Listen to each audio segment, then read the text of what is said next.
All right, I'm here with Lerato Dlamini. We'll be heading over to Osaka, Japan to fight on the 24th of August, a rematch against Tomoki Kameda for the IBF elimination for the first position and the official world title eliminator. Lerato, how are you feeling? Oh man, hey, thanks for having me, man. It's been a long time, eh? And now, man, I'm feeling good. Hey, I've been waiting, I've been training, I've been patient, and finally we're here, heading back to Japan. Heading back to Japan, the feeling obviously from the first fight would be obviously a jovial feeling, obviously doing the job again overseas as you've done before in the past. Coming into this rematch, what is the feeling like knowing that you've beaten the guy before in the past and you have to go there and do that again? I mean, for me, I'm just going there to do my job, I'm just focusing on my training and focusing on what I need to do. Doesn't matter if I beat him or not, This is a rematch. He might come well prepared this time around, and he might give his all, So, in a rematch, it's all about who wants it the most. So, I'm prepared for whatever he brings, man. Yeah. You've had a lot of start-stop in terms of your build up to this one. You were going to fight another guy from the US, a Mexican guy from the USA, right? From Ukraine. Oh yes, a Ukrainian based in America. That fight never happened. How did you feel after that fight fell through? I mean, it was just frustrating. I've been in that position before, So it's just now I'm used to it. It's part of the game. It's part of the hustle. I never lose focus. I have a good manager, and he was updating me with every step that he was taking. So he was keeping me calm and telling me to be patient, and I was patient, and now I'm fighting Kameda again. All while that was happening, and the Ukrainians turning down the fights eventually, Kameda wanted to fight you the entire time, but that would have made you have to forfeit your position at the time in the IBF. Were you ever considering, taking the fight against Kameda even under that predicament? Nah, man. I want to be a world champion, bro. So I never even when we got an order to fight Kegi, and we had to withdraw from the Kameda fight. It was something that it didn't cross my mind, for me to say no to. So once we got an order, I was like, nah, man. I will fight him next time. Let's focus on the next guy. Yeah. And obviously, Kameda is someone that you've crossed the ring with before. What do you think he's going to try to do differently this time? I think this time he will try to start fast. Last time he was trying to box with me, and I outboxed him. I thought him. So I think this time he's going to try to be roughen me up, try to be aggressive, that's what I think he's going to try to bring on this fight. But I will be well prepared for him. I can fight on the back foot. I can fight on the front foot as well. So whatever he brings, I'll be ready. All right, and you did all of that last time while running for about 5 hours on the road, getting lost in Japan.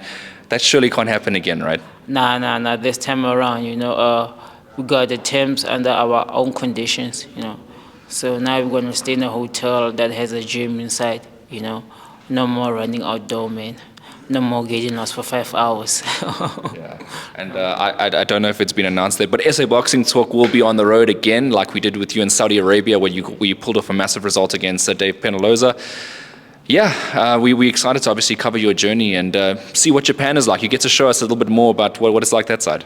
I mean, last time I was in Tokyo, so this time we're going to Osaka. Yeah. And that's where Kameda is from. He's based that side. So I was going to have a hometown crowd this time around, try to boost him up and stuff. But you know what? His fans can't fight for him. Inside the ring, it's just going to be me and him. So yeah. But I heard that Osaka is also beautiful. So I can't wait to explore Osaka with you. Yeah, man. It's going to be absolutely beautiful. As you said, I mean, the Japan is just a beautiful country. And I know the first fight you did spend in Tokyo, but I mean, what was your thoughts on Japan as a country itself? I mean, I was just amazed of how neat it is, and how friendly the people are, and there's no racism that side, And as I was walking to the ring, I didn't get booed, by the fans that were clapping hands for me. So it's those people that are very, very respectful, man. That doesn't matter which country you're from. They will treat you with respect, and that's what I love about Japan. Yeah, I definitely think if you go to England, you'll get booed quite a bit, especially if you're not the home fighter. But Japan, as you mentioned, very respectful country. Let's talk about Kameda himself, like his personality, what you encounter when you're coming up against him, maybe in a press conference, maybe in person. Is he a respectful guy? Is he someone that that you like, that you don't like? What's the feeling? I mean, someone that I have mixed emotions with, Um, when the rematch was announced on the press conference, so we had a Zoom press conference, and he was saying that he would retire if he loses to a boxer like me, you know, and I found that very offensive. And he did lose to a boxer like me in the first place. Yeah, yeah. So I see him as a guy that's very cocky and stuff. But I think it's because of his name, Kameda is a big name in Japan, in the boxing community there in Japan. And he's been a former world champion. But, I don't think he's elite. Let me just put it like that.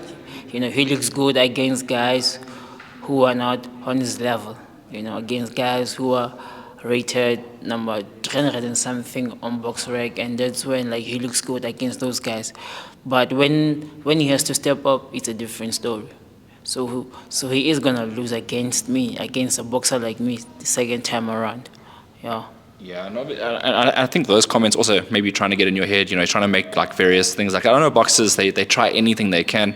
He's got the home ground advantage this time, but he had the home ground even in Tokyo. It's still Japan, right? I mean, his fans would have come out. What are you going to do in this fight that maybe you didn't do in the first fight? Is there something special that you got planned for him? I mean, I feel like on the first fight, sorry, on the first fight, I took my time. I'm a patient fighter. I like to study my opponent.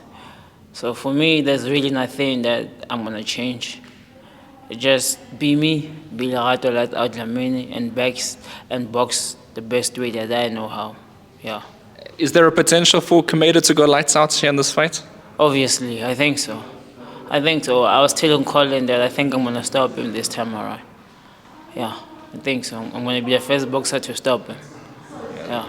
That'll be a big statement, and then maybe you can write his retirement in the same sentence. Yeah, man. Father time is calling for him. He just had a daughter now. So yeah, man. Me, I don't have a child yet. I don't have a family yet.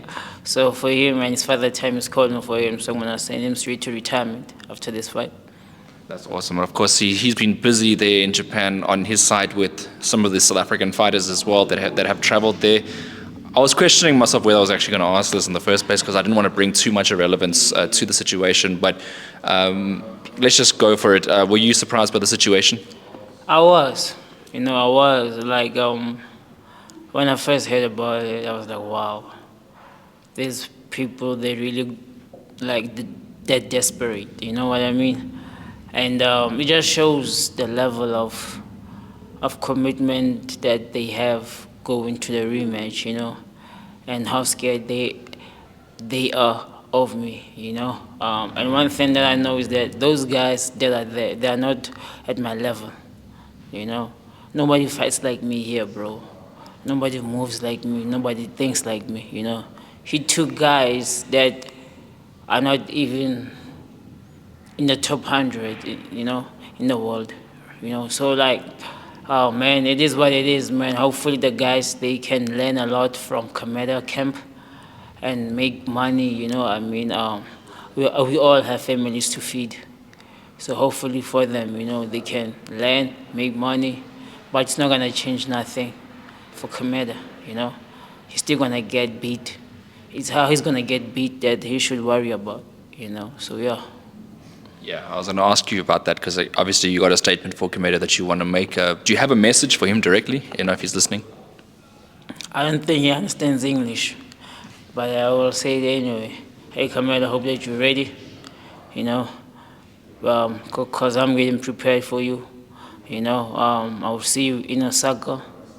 Send you to retirement. Father time is calling for you, buddy. You've had a chance, in this boxing. You've been a world champion. But this is the end of the road for you. It's my time now. It's lights out time. He says lights out time. And Lerato, just lastly, any thank yous, any shout outs for anybody? Yeah, man, I just want to send a big shout out to my backbone, VIP Lucas, Astro Pairs, Electro Whiskey, and Haze Wine. They've been with me through all this journey. They've been patient with me, asking me, yo, champ, when you fighting? What's happening? I've been updating them, and now this is a big one. Because after this fight, I'm going to be a world champion, fight for world champion, win it, and be a world champion, man. Yeah. Talking about legit world championship right there. Lerato, thank you very much for catching up. I'll see you again soon. Yeah, man, I will see you when we leave, bro. Sweet.